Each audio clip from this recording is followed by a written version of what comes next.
Thank you, Mr. President. I rise this afternoon to speak in support of the incredibly important legislation that's on the floor, the Small Business Innovation Research Program Reauthorization, a bill S-493, which also reauthorizes the Small Business Technology Transfer Program.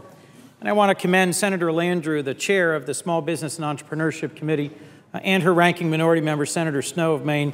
Their leadership in moving this to the floor and in getting this considered is vital to making progress on this bipartisan bill. This is the third, Mr. President, in a series of bipartisan bills we have taken up. The first two, the FAA reauthorization, the second, the patent reform bill, have passed, and it is my real hope that all of us in this chamber will seriously consider supporting S-493.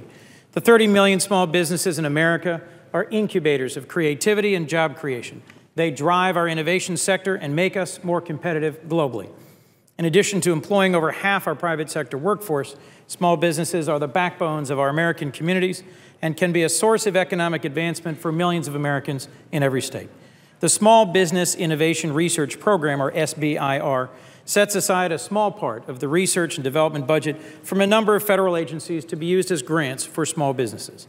And the Small Business Technology Transfer Program, or STTR, helps scientists and innovators at research institutions take their discoveries and commercialize them through small business startups.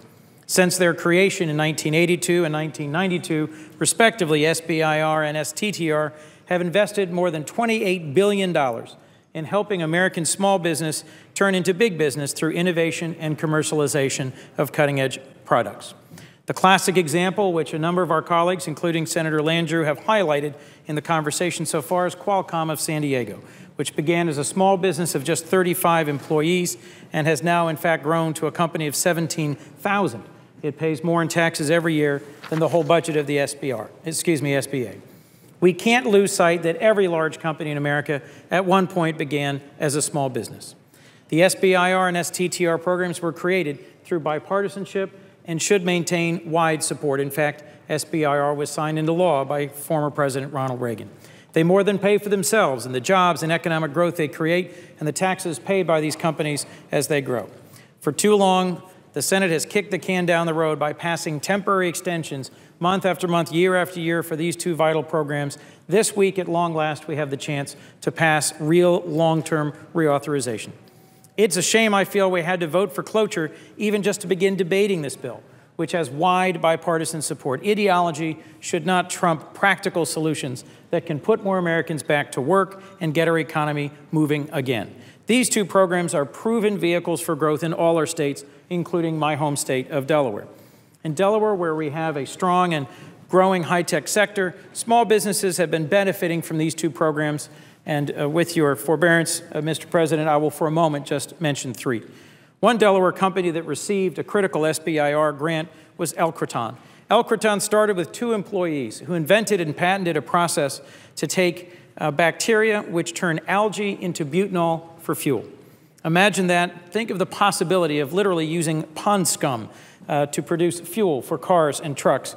Butanol is superior to ethanol in many respects because it's more compatible with the whole current petroleum infrastructure. This SBIR grant enabled this company to expand significantly, to grow their production, and to scale up not just their research and development, but their early-stage manufacturing. Another company, Compact Membrane Systems of Newport, Delaware, is putting a $1 million SBIR grant to work developing a hollow fiber filter that's used to filter hydraulic fluid from water. This extends the life of machinery like wind turbines that use hydraulic fluid or filter oil. They started with just 3 employees and now have 24. 5 of those hires were directly made possible through the SBIR grant. And last, in Newark, Delaware, ANP Technologies is using an SBIR grant to build biological agent detection systems for our American Department of Defense. The kit they're developing is rapid, lightweight, and life-saving for our troops and our first responders. This ANP grant recipient of an SBIR grant is just another example of a great application of cutting-edge technology by a small business that will have positive impacts for our first responders, our armed forces, and my home community of Newark, Delaware. Since 1983, over 400 Delaware businesses have received more than $100 million in SBIR grants. I know that every one of my colleagues here in the Senate has a similar positive story from his or her state. Each one of these businesses I just spoke about in Delaware could be the next Qualcomm, Any one of the small businesses in our states that receive grants through SBIR and support through STTR could generate a revolution in high-tech that spurs the creation of thousands of jobs. In my view, Mr. President, we cannot afford to let this critical job-creating program expire. According to one report, businesses backed by SBIR grants have been responsible for almost a quarter of our nation's most important innovations over the past decade, and they account for almost 40% of our nation's patents. The applications range from the military to medicine, from education to emergency services. Congress must have a smart approach to budget reform that balances budget cuts with strategic long-term investments that create growth and job creation for our communities. A great example of exactly what it is that the SBIR and STTR programs do.